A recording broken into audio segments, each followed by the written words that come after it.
But it is a real issue for so many parts of this beautiful country that still rely heavily on that piece of copper wire. And of course, papers like Farmers Weekly that are delivered in physical form every week. It's the outside connection. Well, Chorus planned to roll up our copper. I was shocked when I heard this. And of course, straight away needed to go to a man that I know knows a lot about this and sticks up every day for the telecommunications users of New Zealand. That is CEO Craig Young, and joins us now via probably not copper. I'm imagining Craig. Kia ora, Sarah. What is going on? I mean, of course, obviously, we're talking about this because the submissions closed on Friday, the 17th, and this was around the proposed protections on Chorus's roll-up. But how did we lead to this? This isn't just an overnight decision. No, this is all around about the fibre that's been rolled out to around about 85% of New Zealand. So this is where they're putting in this new fibre to home. So, for example, I've got it here in my house, which is in Rodney in the North Shore of Auckland. Obviously, I'm in an urban area. So the deal is once Chorus have rolled out fibre to enough areas, they will be able to pull out their copper network.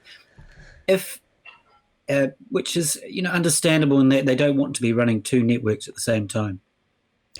I liken it a lot to, ripping up checkbooks as we force people to, of course, go towards EFTPOS, etc. But we're still not pulling the coins and the notes off the shelf.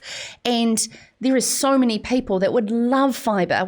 I spoke to Duncan Hum in Mount Somers. He said, I can stare at the fibre box and I would pay for it to get connected, but they just won't pay attention, and they've been banging on Chorus's door for 3 years.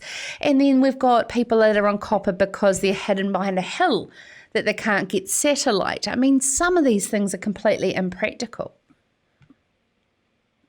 Yeah, absolutely. Look, I think the first thing you need to think about is that Chorus will not be allowed to pull the copper out where there is no fibre. So that 15% of New Zealand where there is no fibre, they have to continue to provide the copper service where it's being used. There are other technologies that are being rolled out. So obviously there is increased mobile coverage, and there's also wireless broadband from the wireless ISPs. So those are often better choices than copper anyway. And you still have this thing you call the landline is really a lot of people still have landlines, but they're not necessarily on copper anyway. What you're thinking about is the traditional copper landline, which most of us had, years ago, and I had a 5-digit phone number, by the way.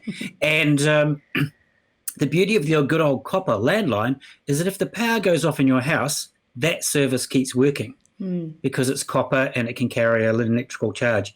All these new technologies, mobile, fibre, while you think you've got a landline, they don't work when the power goes off. That's the biggest issue.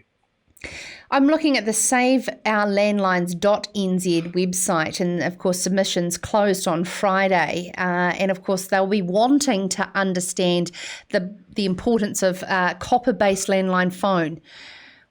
This is the first I knew about it post the submissions closing. That's a worry. Well, look, I think there's a couple of things to think about. First of all, the landline, there's two parts to it. The first is the bit that comes to your house, the physical bit that connects to your house. And there's multiple ways you can be connected these days. It might be wireless, it might be copper, it might be fibre.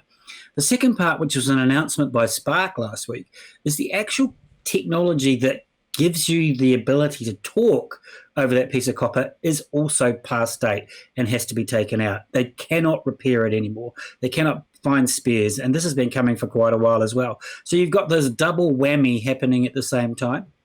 I think where you've got to go with this is we've got to keep up with technology, but we've got to look after people as it changes. And so it is right, Chorus will need to keep the copper in certainly in rural areas, but there's other technologies coming that will be needed to be in place. And it's really going to be around looking after those people that are vulnerable, that cannot make a 111 call when the power goes off or when the service goes down. Many of us, like millennials, like yourself, have a mobile phone, and I'm sure you've got it fully charged, and you've got a battery, you know exactly where you've got a power bank, and you know how to keep it charged. It's not you're not the worry. The worry is the person that's relying on that old phone and doesn't have a cell phone or doesn't have it charged. So some of these new technologies that could come into rural New Zealand that you're seeing on the peripheral into the future, what can you get us excited about, Craig? Yeah, well, I think what we're seeing now is this second wave of mobile technology being rolled out into rural New Zealand. And we're sort of doing it backwards, I think, now. Certainly we're getting 4G being rolled out through the latest technology. There's still a lot of 3G, and look, the Gs are just the generation. So 3G is not that fast, and really during COVID showed us it's not really up to scratch, and we need to do something about that. 4G will do what we need it to do at the moment.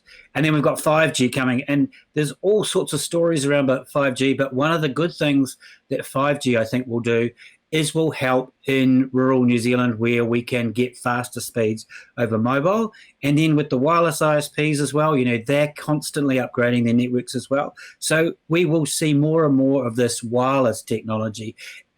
And that will mean that our landlines will disappear. And as you said, landlines, the concept will be the same, but it'll be voice over internet providers. What is something, what are the sort of main things that you're pressing on as TUANZ, the Telecommunications User Association, to ensure that this is done correctly with the Commerce Commission and that the most vulnerable needs are taken into account?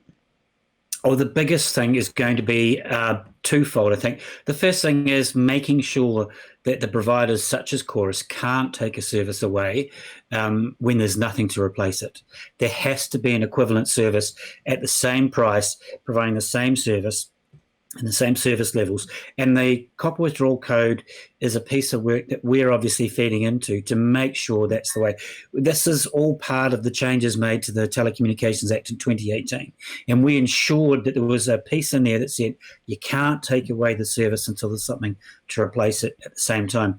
The second thing is educating people. And so we're putting requirements on the telcos and the providers to say, well, if you can take the copper out, because it's not just a decision they can make.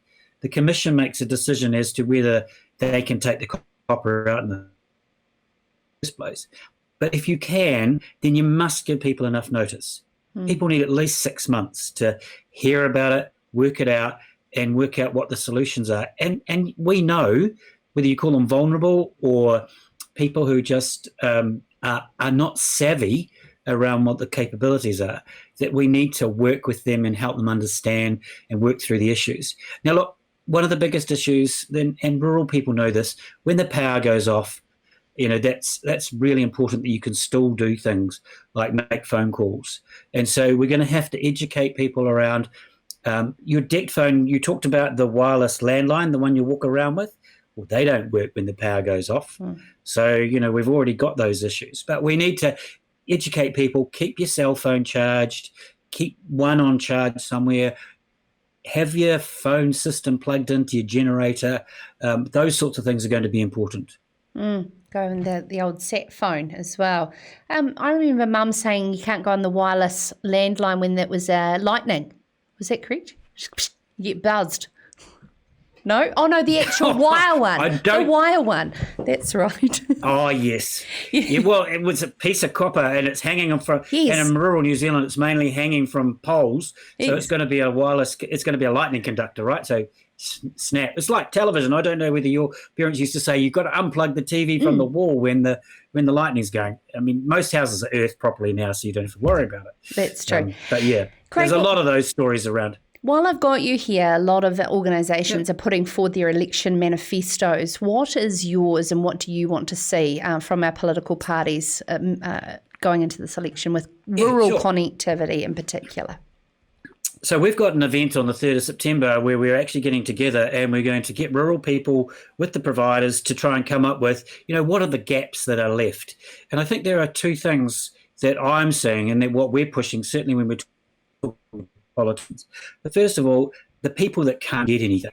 So those are where there's gaps in mobile coverage or gaps in wireless, gaps in satellite, or they just can't afford it or they don't have the device. So you've got to put some money into that. So that's what I'll be saying the first thing to the politicians. The second thing is you cannot afford to leave rural behind.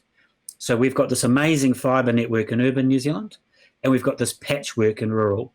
We have to make sure that we're continually investing in rural New Zealand to make sure it's keeping up with urban, because you can't afford to let any part of the country go backwards. And we do have an issue at the moment with parts of rural New Zealand just not getting the quality service that they should get. You've got the right man on the job, rural New Zealand. I know Craig Young was involved in Chorus, and he was heavily involved in rural, and of course now Fighting For You, Telecommunications User Association of New Zealand CEO Craig Young. Thank you very much for what you do for rural New Zealand's connectivity. This is Sarah's Country.